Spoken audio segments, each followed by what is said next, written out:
Jefferies ये है वो जानी मानी विदेशी ब्रोकरेज फर्म जिसने बैंक्स और एनबीएफसी पर एक रिपोर्ट निकाली। इस रिपोर्ट में क्या क्या खास बातें आपके लिए जानना जरूरी है और क्यों जरूरी है वो भी मैं बता दूं कि आजकल हिंदुस्तान में जितनी एफआईज हैं, जितने एफआईज ब्रोकरेजेस हैं, उनमें सबसे ज्यादा रिसर्च की जो वैल्यू की जाती है उनमें जेफरीज टॉप पे आता है। जेफरीज की रिपोर्ट को सबसे ज्यादा मान्यता दी जाती है क्योंकि पहले पुरानी टीम जो सीएलएसए के पास हुआ करती थी वो जेफरीज में शिफ्ट हो गई और उसके बाद उनकी जो रिपोर्ट्स आती है उनकी वैल्यू सबसे ज्यादा मार्केट करता है, उन पर रिएक्शन ज्यादा आता है, उन पर क्रिस वुड साहब रीड एंड फियर जिनकी वजह से फेमस है वो भी सीएलएसए से जेफरीज में अपने तामझाम सारे लेके गए पूरा बैंड बाजा और बारात। सो इसलिए हम जेफरीज की रिपोर्ट आपके सामने रख रहे हैं और रखने के लिए हमारे साथ दुबे साहब हैं। दुबे साहब बताएं। अनिल जी क्रिस वुड साहब ने जो बोला है इस रिपोर्ट में वो मैं आपको बताता हूँ और काफी सारी अच्छी बातें भी कही है, कुछ इन्होंने ऐसी बातें भी कही है जो कि शायद थोड़ी बहुत चिंताजनक है, ज्यादा नहीं।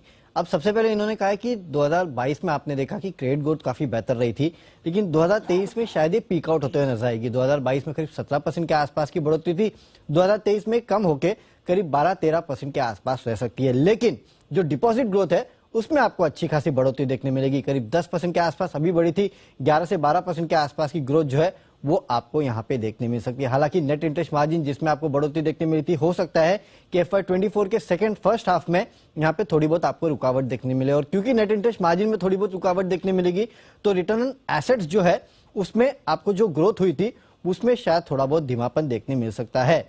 लेकिन इनका कहना है कि अभी आपने देखा कि पीएसयू बैंकिंग स्पेस में काफी बेहतरीन तेजी देखने मिली थी, इसके बावजूद पीएसयू बैंक जो है वो प्राइवेट बैंक से अभी भी करीब करीब 70% डिस्काउंट पे ट्रेड करते हैं और इनका कहना है कि ये डिस्काउंट जो है अगर 40-50% के आसपास रहे तो ये फिर भी लॉजिकल है, इतना भारी डिस्काउंट नहीं हो सकता। यानी कि आप समझिए ये इनडायरेक्टली ये कह रहे हैं कि पीएसयू बैंकिंग स्पेस में आपको कम से कम 20% के आसपास की रैली जो है वो और देखने मिल सकती है। सेकेंड हाफ 23 में बैंकिंग स्पेस से करीब 5 से 7 बिलियन डॉलर के आसपास की पूंजी जुटाई जा सकती है और साथ ही साथ इनका यह भी कहना है कि क्योंकि इलेक्शन ईयर है तो इसके लिए आप तैयार रहिएगा, काफी सारे लोन वेवर्स शायद हो सकते हैं, ग्रामीण इलाकों के लिए काफी सारी स्कीम्स आ सकती है, पीएसयू निजीकरण इस पे भी आपको नजर रखनी है। रेट कट पे इनका कहना है कि शायद आपको 25 से 50 बेसिस पॉइंट और रेट कट और रेट बढ़ोतरी देखने मिलेगी, लेकिन सेकेंड हाफ 2023 में शायद रेट कट का सिलसिला जो है वो शुरू हो सकता है और सेकेंड हाफ में नहीं हुआ तो हो सकता है कि FY24 के फर्स्ट इसमें रेट कट का सिलसिला जो है वो शुरू हो सकता है। बैंक्स में इनको आईसीआईसीआई, एसबीआई और इंडसइंड बैंक पसंद है। एनबीएफसी के लिए इनका कहना है कि लोन ग्रोथ जो है वो अभी भी जारी रहेगी, 24 में 13 से 14% के आसपास की लोन ग्रोथ होगी और अफोर्डेबल हाउसिंग ये वो सेगमेंट होगा जिसमें सबसे अच्छी लोन ग्रोथ होने वाली है, 19 से 20%। ऑटो फाइनेंस में 18% की ग्रोथ होगी, लेकिन नेट इंटरेस्ट मार्जिन पे दबाव होगा और खासकर ऑटो सेगमेंट जहां पे ग्रोथ अच्छी हो रही है वहां पे नेट इंटरेस्ट मार्जिन पे जो है वो आपको दबाव देखने मिल सकता है।